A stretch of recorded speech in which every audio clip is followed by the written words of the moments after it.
Pero nito mga brad, oh, lookalike brand new pa talaga to, oh. O paunahan lang kayo dito, tingnan mo ang kanyang itsura, oh. Ito din ang kanyang spoke mga boss, hindi mo makita pa, oh. Palalim pa ang bit sa kanyang gulong, no. Kanyang tapoludo, walang damage sa kanyang tapoludo.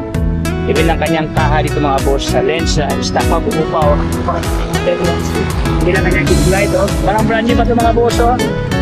Ang kanyang mileage nasa 3,000 something ang kanyang mileage dito. Okay, upuan walang punit mga brother. Andiyan pa kanyang grab bar, oh. Kaya ito kanyang halaga ni Suzuki mga boss na Smash, no? For only 1,500 ang kanyang down payment. Mag-down ka ng 1,500 dito mga boss. Ang kanyang monthly is 2,334 pesos. Uy, ayan, oh. Pwede mo itong bawas na 500 mga boss, no? Mga ano lang to siya. 1,800 something lang ito mga boss. So 1,800 something ang kanyang monthly buwan-buwan dahil mayroon siyang rebate na 500.